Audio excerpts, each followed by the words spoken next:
Good morning students. हम लोग exercise 11.3 का क्वेश्चन नंबर 6 तक कर चुके थे और दो बच्चों का प्रॉब्लम था क्वेश्चन नंबर 7 और 8 में। तो आज हम लोग उसी को डिस्कस करेंगे और उसको देखेंगे कैसे सॉल्व करना है। क्वेश्चन नंबर 7 है, the floor of the room is 8 meter long and 6 meter wide is to be covered by square tiles.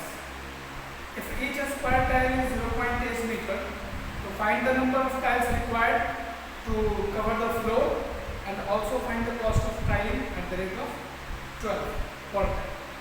यानी कि हम लोग एक पास एक रेक्टेंगुलर रूम है, उसमें हम लोग को टाइल्स फिट करना है। तो नंबर ऑफ टाइल्स कितना रिक्वायर्ड होगा उस रूम में और उसका जो कॉस्ट होगा वो इन लोगों को फाइंड करना है। तो जो रेक्टेंगुलर रूम है, सबसे पहले हम उसका एरिया फाइंड करेंगे और इसी से आपको पता चलेगा, और जो स्क्वायर टाइल्स का जो मेजरमेंट है उसका भी एरिया निकालेंगे और जो टोटल रूम का एरिया होगा उससे 1 टाइल्स एरिया से उसको डिवाइड करेंगे। तो हम ये निकाल सकते हैं कि उस प्रॉपर जो रूम है रेक्टेंगुलर उसमें कितना नंबर ऑफ टाइल्स लगे। तो चलिए सबसे पहले जो फ्लोर यानी कि जो रूम है फ्लोर का, उसका सबसे पहले हम लोग एरिया फाइंड करते हैं। तो एरिया फाइंड करने के लिए हम लोग के पास लेंथ और ब्रेथ का होना जरूरी है, लंबाई और चौड़ाई। जब ये दोनों होती हैं तो लेंथ और ब्रेथ का मल्टीप्लाई होता है, हम लोग एरिया फाइंड करते हैं, रेक्टेंगुलर रूम हो फील्ड हो इसी के साथ।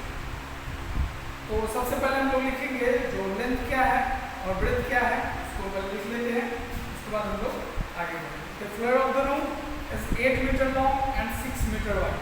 ठीक है, यानी कि length of the room, room का जो लेंथ है वो कितना है 8 मीटर। ठीक है, और जो ब्रेथ है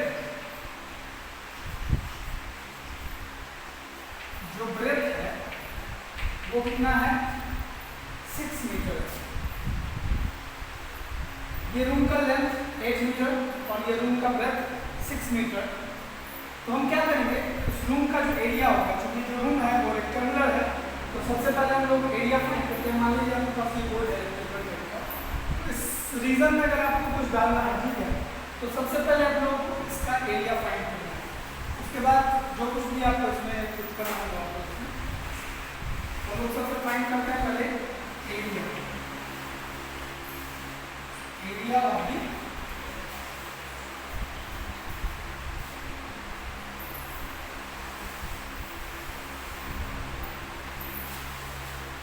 रूम। क्या हो जाएगा, रेक्टेंगुलर है तो लेंथ इंटू ब्रेथ, और लेंथ कितना है 8 मीटर और ब्रेथ कितना है 6 मीटर। तो एरिया हम निकालते हैं। ठीक है, तो एरिया फाइंड करने के लिए क्या करेंगे, L इंटू बी यानी कि लेंथ इंटू ब्रेथ।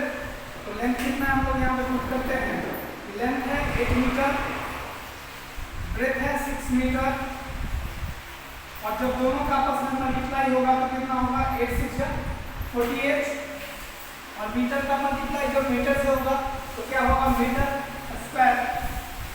ठीक है, 8 6 48, और जब हम एरिया के बाद में एरिया के टर्म करते हैं तो मीटर इंटू मीटर क्या होगा metre square.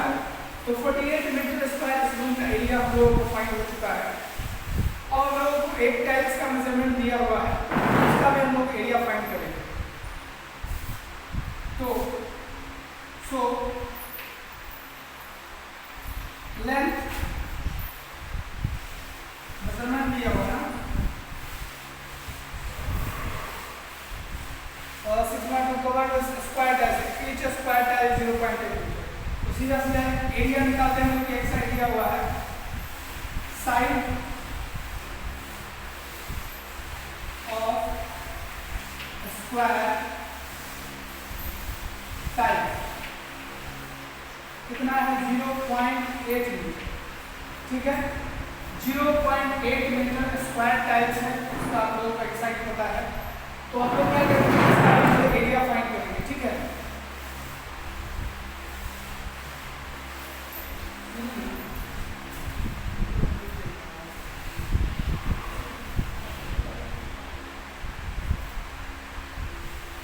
Side of square tile 0.8 metre, तो इसका एरिया फाइंड कर लेते हैं।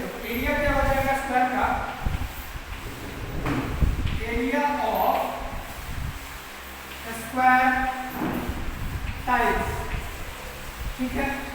Area of square tiles, square का एरिया क्या होता है, साइड इनटू साइड, तो साइड एक साइड 0.8 मीटर दिया हुआ है, तो इसको एरिया कैसे निकालेंगे, 0.8 मीटर और मल्टीप्लाई क्या कराएंगे 0.8 मीटर, क्योंकि एरिया क्या होता है 0.8 to 0.8 यानी कि साइड इनटू साइड यानी साइड का स्क्वायर।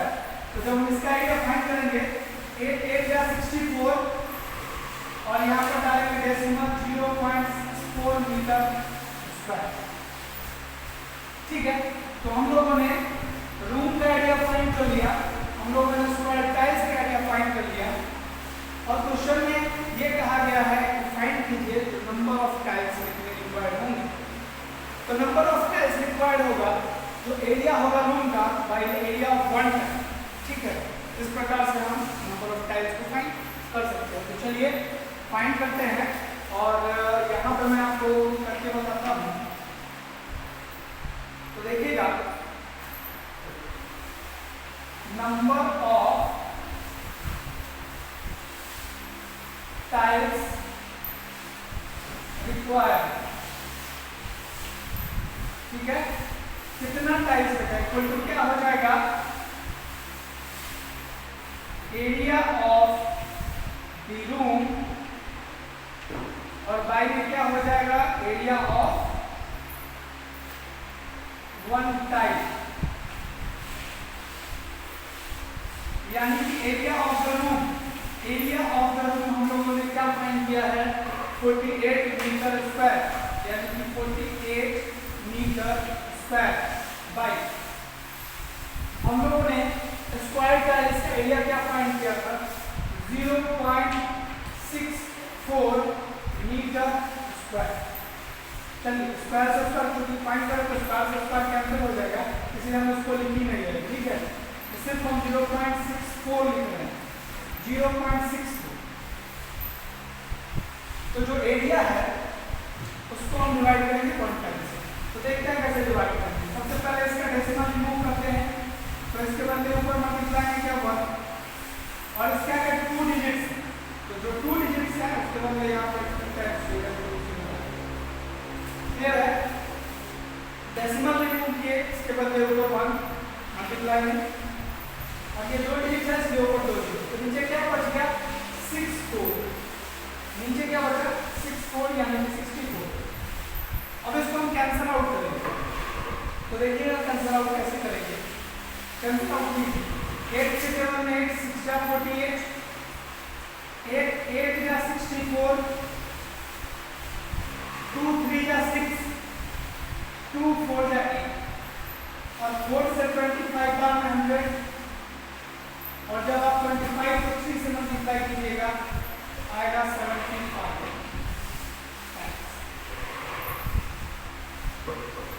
75 टाइम्स। मैं फिर से कैंसिल आउट करना आप लोगों को बताता हूँ। 48 into 100 माइनस 64, डेसिमल मैंने रिमूव किया। 4 से मैंने इसको 8 से कैंसिल आउट किया, 8 से 48, 8 8 64। जो एक केवल उठाएगी किसी एक से, वो दोनों ऊपर नीचे एक ही से कैंसिल आउट होगा, बदलना नहीं है, जो ऊपर 2 से और नीचे 4 से एक ही से कैंसिल आउट होगा, ऊपर नीचे सेम डिजिट। 1 से 8 जा 64, 8 से 4। अब ये 6 है, ये 8 है, 2 3 या 6, 2 4 है। फिर हम लोग ने 4 से 100 को कैंसिल आउट किया या डिवाइड किया तो 25 और 25 को 3 से मल्टीप्लाई किया तो 70। यानी कि उस रूम को टाइल्स से, बरामदे को टाइल्स से कवर करने के लिए हमको 75 टाइल्स की जरूरत है। Number of tiles required 75। तो ये हम लोगों ने नंबर ऑफ टाइल्स फाइंड कर लिया है। अब क्वेश्चन में आगे बोला गया है also find the cost of tiling at the rate of 12 पर टाइल। अब बोला गया है अगर एक टाइल्स की कीमत 12 रुपए हो तो बताइए जो इस फ्लोर को कवर करने में कितना खर्च है। तो जो एक टाइल्स की कीमत दी हुई है तो हम लोग आसानी से फाइंड कर सकते हैं जो टोटल कॉस्ट क्या होगा। ठीक है, तो टोटल कॉस्ट फाइंड करने के लिए जो नंबर ऑफ टाइल्स रिक्वायर्ड है और जो एट द रेट 12 पर टाइल है उसका मल्टीप्लाई हम उससे करेंगे, ठीक है। तो मैं इसको इरेज कर रहा हूँ।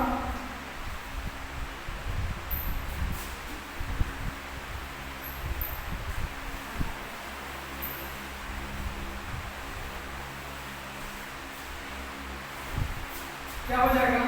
सो द टोटल कॉस्ट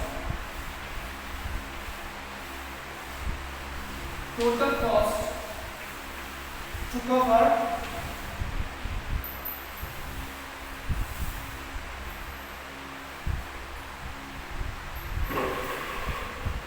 क्या बोला बरामदे का ना,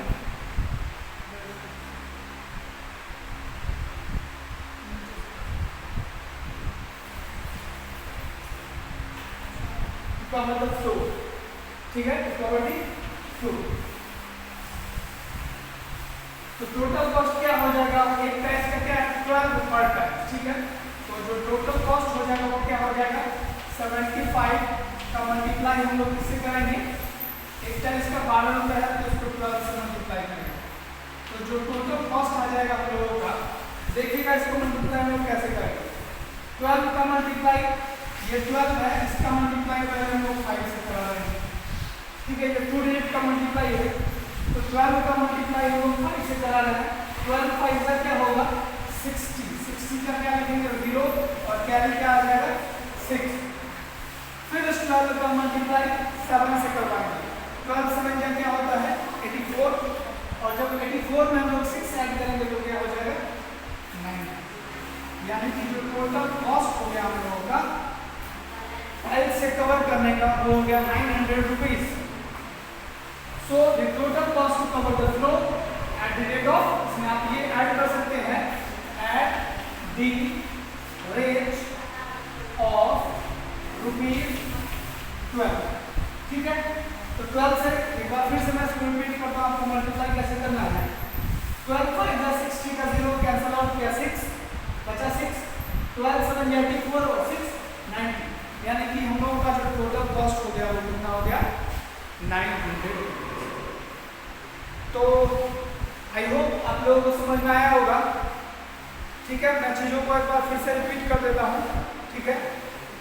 सबसे पहले हम लोगों ने जो वॉल्यूम था उसका एरिया फाइंड किया, उसके बाद जो स्क्वायर टाइल्स था उसका एरिया फाइंड किया, और जो टोटल टाइल्स की जो हम बात कर रहे हैं तो जो एरिया है टोटल रूम का जो एरिया हुआ उसको हम लोगों ने जो टाइल्स का एरिया है उससे डिवाइड किया।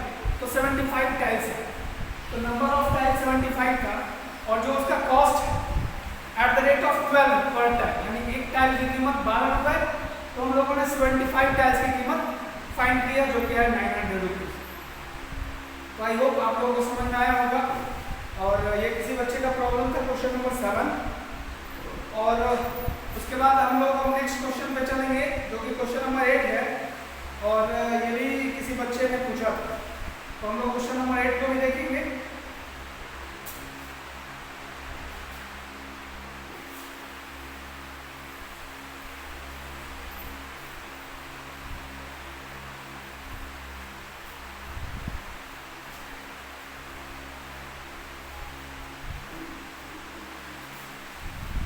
चलिए क्वेश्चन नंबर 8 पे चलते हैं और क्वेश्चन नंबर 8 को समझते हैं। क्वेश्चन नंबर 8 में है how many envelopes can be made out of a sheet paper of 100 cm by 65 cm, supposing one envelope requires 25 cm by 4 cm piece of paper। अब चूंकि envelopes की बात की गई है तो एक शीट ऑफ पेपर है आपके पास, और उससे नंबर ऑफ इन्वेलप्स कितने बनाए जा सकते हैं उसको फाइंड करना है। तो फिर सेम कंडीशन है, उसको फाइंड करने के लिए सबसे पहले आप लोगों के पास जो पेपर है उसका आपको एरिया पता होना चाहिए, और जब हम पेपर का एरिया फाइंड कर लेंगे उसके बाद जो एक इन्वेलप का एरिया, वन इन्वेलप का जो एरिया होगा उसको फाइंड करेंगे जो कि लेंथ ब्रेथ आपका दिया हुआ है, और उसके बाद उससे कितने बनाए जा सकते हैं, तो जो टोटल शीट ऑफ पेपर का एरिया होगा उससे हम वन एनवेलप एरिया से डिवाइड करें, तो हम लोगों को ये पता हो जाएगा, ये फाइंड आउट हो जाएगा जो नंबर ऑफ एनवेलप्स कितने बनाए जा सकते हैं। तो आइए लिखते हैं और देखते हैं इसका लेंथ ब्रेथ क्या है।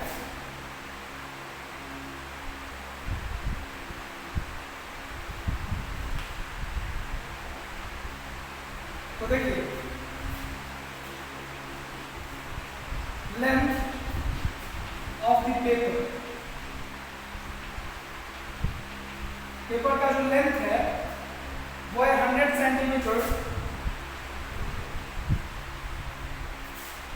और breath of the paper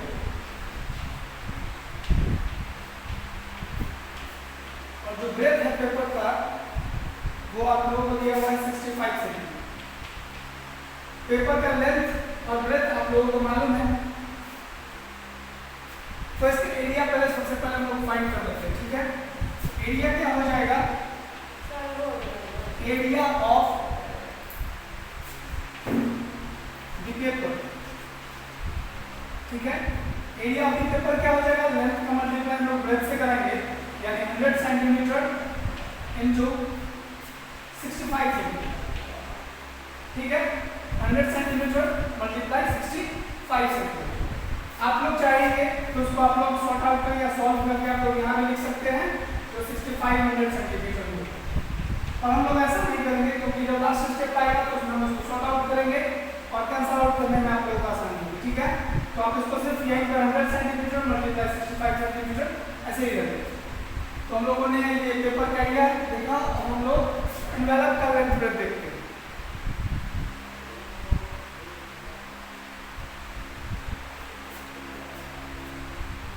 According to question, length of the envelope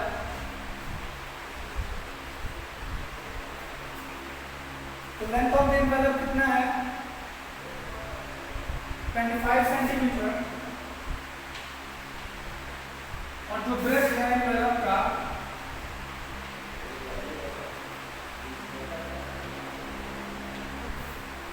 ठीक है, तो जो ब्रेथ है एनवेलप का वो आपके पास है 4 सेंटीमीटर। तो ये था आपका जो सीट टोटल सीट है पेपर का उसका एरिया। हम लोग फाइंड करेंगे एक एनवेलप का एरिया। एनवेलप का एरिया क्या हो जाएगा, एरिया ऑफ द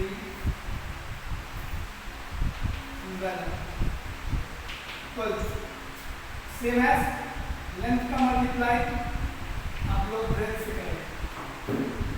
ठीक है, तो ये दो कंडीशन थी, जो टोटल सीट था पेपर का उसका एरिया और ये जो वन एनवेलप का एरिया ये। अब टोटल नंबर ऑफ एनवेलप्स कितने बनाए जा सकते हैं, तो जस्ट जैसे हम लोगों ने नंबर ऑफ टाइल्स फाइंड किया था, तो जो टोटल एरिया होगा पेपर का उसको डिवाइड करेंगे हम, जो टोटल एनवेलप एक एनवेलप का एरिया होगा। ठीक है, तो number of envelopes match equal में क्या हो जाएगा,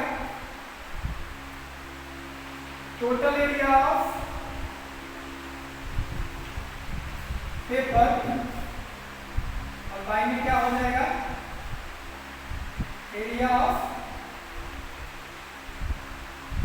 वन एनवेलप।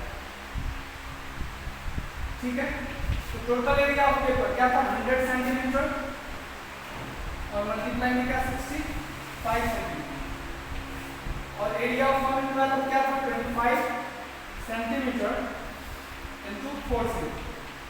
ठीक है, तो आप लोग देख रहे हैं सेंटीमीटर सेंटीमीटर सेंटीमीटर, तो सब कैंसल आउट हो जाएगा कि आप लोग उसको नहीं लिख सकते। ठीक है, और हम लोग कैंसल आउट करते हैं। ठीक है, तो कैंसल आउट करते हैं, तो देखिएगा 25 से आप लोग उसको कैंसिल आउट कीजिएगा तो 4 बार में, फिर ये 4 और ये 4 कैंसिल आउट हो जाएगा, तो आपके पास क्या बचेगा 65।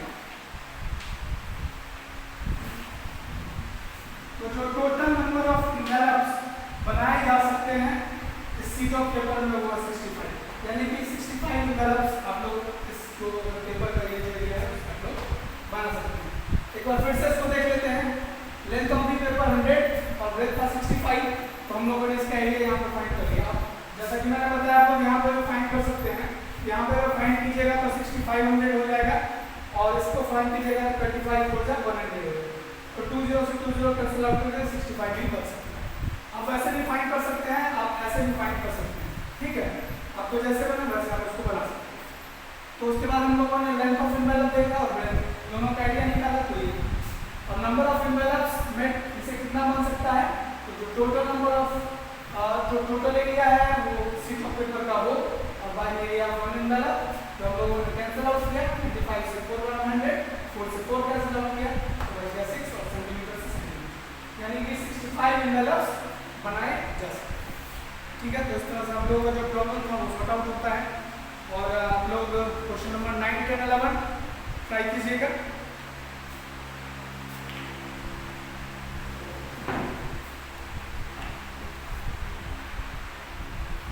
ओके, तो आप लोग सेफ रहिए और ये आप लोग HW में क्वेश्चन नंबर 9, 10, 11 को सॉल्व कीजिएगा। और कोई भी प्रॉब्लम हो तो आप लोग उसको कमेंट बॉक्स में कमेंट कर सकते हैं या आप मैसेज के जो व्हाट्सएप नंबर पे आप उसको सेंड कर सकते हैं, ठीक है। Thank you.